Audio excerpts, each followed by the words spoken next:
Жыланның кегі. Дүниеде кекшіл мақұлық көп-ақ, олардың талайын көргенбіз.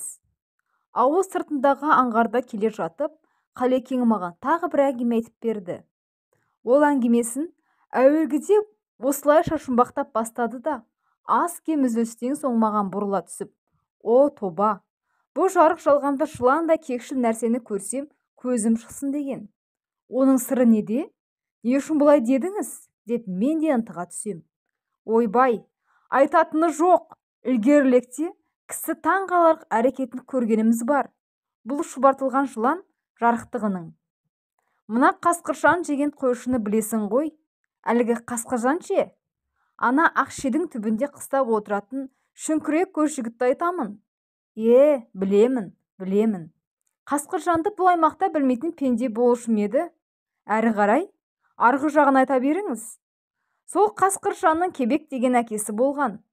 Бұл шіркіннің шамасы арғы атасымен жазылатын болса керек.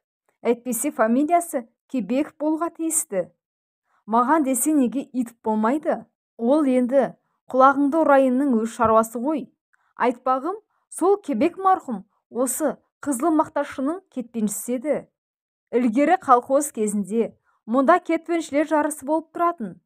Кім бір күнде егістік жерді көп шабады, соны кешкісін есептеп шығаратын. Сосын озғандардың есімін мадақтайтын, басқаларға үлгі қылатын.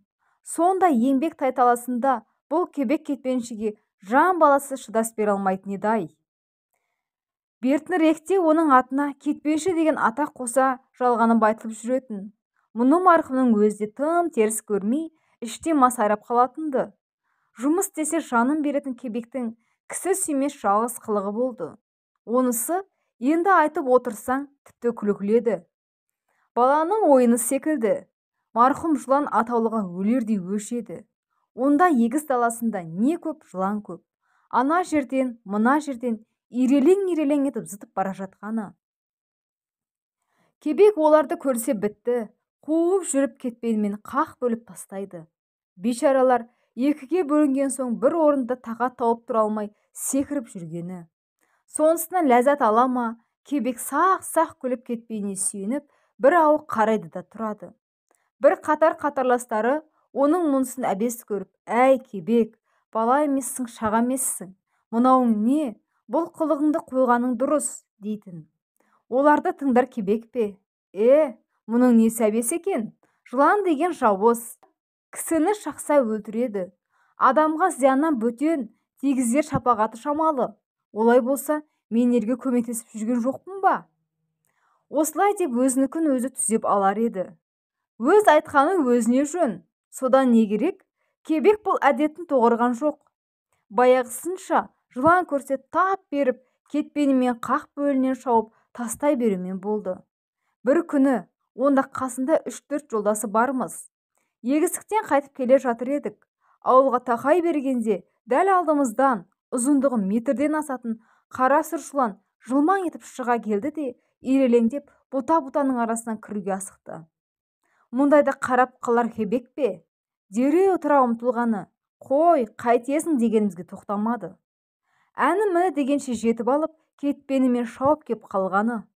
Жаңағы ұзын жыланның енді құйрығы бір бөлек, басы бір бөлек болды. Құйрық жағы шоршып түседі, ал бас жағы онша көп секектемейді. Күтіп тұрар уақыт жоқ. Бәріміз алға қарай асыға адымдадық. Күн кешкіре бастаған. Өзіміз күні бойы жұмыстан әбден қалжырап келеміз. Ондайда неғысы керек? Ауылға кірген соң бет-бетімізбен үйді-үйімізге тарастық. Лезімде әлгіндегі оқиға есімізден шықты да кетті. Ертесіне таң атар атпастан бір жайсыз хабар ауыл арасына желдей есті. Кетпенші Кебек қаза болыпты десті. Бұл хабар қайсымызға да соншалық тосын, сенімсіздеу естілді. Дереу көзімізді тырнап ашып, әлгі марқұмның үйіне жетейік. Келгенде өз көзімізге өзіміз сенбедік. Жаздың жайма шуақ күні еді. Тамақтанып болған Кебек далаға төсек салдырып, қалың ұйқыға кетеді. Шаршап жүр ғой, алаңсыз демалсын деп әйелі де оның жанына балаларды жақындатпайды. Таңертең ерте оянатын күйеуі тіптен қыбырсыз жатқан соң келсе денесі мұздап қалыпты.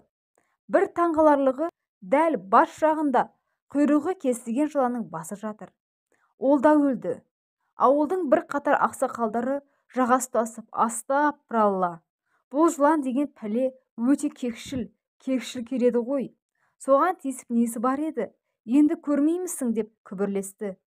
Ой, пәлекет-ай, бұлар сондай ма еді деп біз де аузымыз ашыла аңырайдық. Қалай дегенде де енді біз үшін аңқылдақ, ақ көңіл кебек жоқ еді. Ол о дүниеге түн ішінде аттанып-ақ кетіпті. Кебек пен кекші жылан жайлы әңгіме көпке дейін ел аузында жүрді. Бұл бертініректе ғана ұмытыла бастағанды. Оның тарихы осындай. Дереккөз әдеби әлем порталынан алынды. Назарларыңызға рахмет. Жылан туралы өз ой-пікірлеріңізді, өмірде көргендеріңізді бөлісе кетіңіздер.